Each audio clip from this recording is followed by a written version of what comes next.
Hey, how's it everybody? Spike from Wavescape here with your surf report for the Corona JBay Open from Tuesday the 9th through to around about the 22nd, although of course the accuracy does start falling away towards the end of that period of time. Okay, so looking at the storms in front of us, I've got an interesting perspective on this, I think.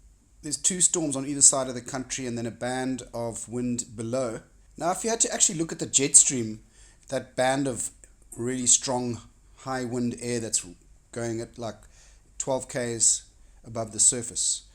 And it's a sort of a tram track where the surface storms follow. So this guy's moved completely out of sync with the swell for the coast. As you can see, it dips down, and therefore the storms dip down. So if you look there, you can see that they've moved away. This 977 storm has passed, and that's what created the swell that we're getting today at JBay, 3 to 4 feet. And then let's look at what happens in the next few days. The current little front moves off and deepens, and as you can see, follows the jet stream track. In other words, deepens away from the coast and up towards Indo and Madagascar. And then there is another storm that's forming, and this is actually quite an interesting one. I reckon for Friday is going to be a few waves, Friday, Saturday. There's enough energy in that thing, especially if you look at wind gusts, to go like, okay, that could be something for Friday, Saturday. So they'll be able to bank a good few heats, watching the storm as it goes further along. And then if we looked at the waves that storm has generated, there's the wave front. During the day on Friday, that swell is going to start arriving.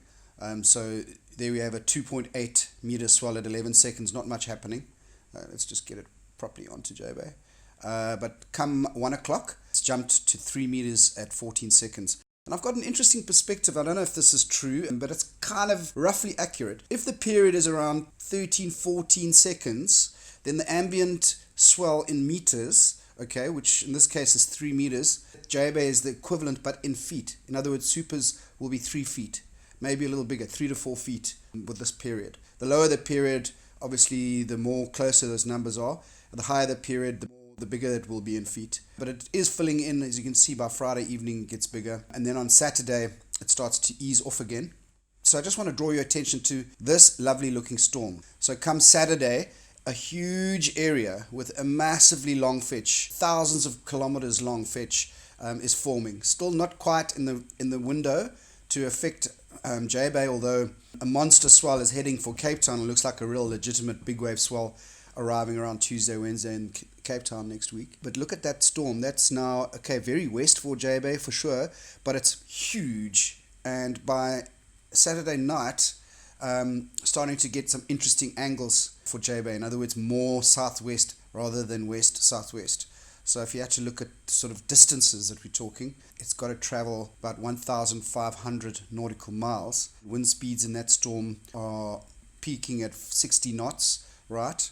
1,500 nautical miles, it's basically 50 hours or so, and it's moved into the zone around Saturday night, Saturday night, so we've got 2 days of travel time, so it's bang, bang.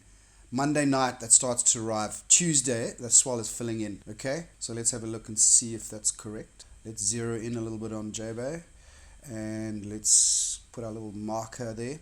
We've got a 2.9 meter swell at 19 seconds.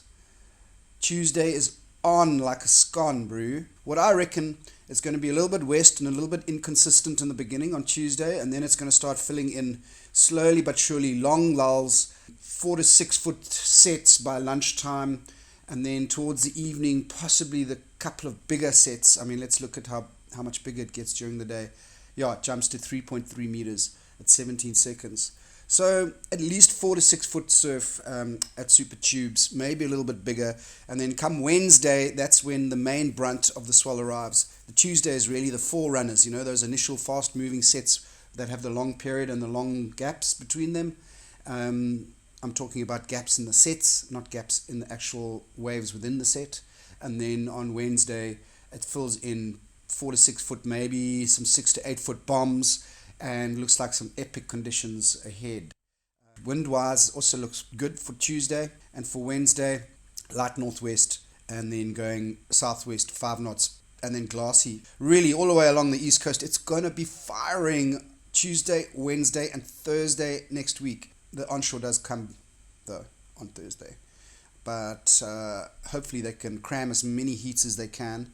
Yeah, man. So that's it for now. I'm not focusing on Cape Town right now. I'm about to go on a road trip. I'm taking a whole quiver of boards because there's going to be conditions for everything, for your fish, your longboard, your big wave gun, and your medium utility board. So I hope to see you in the water soon. Thanks and cheers.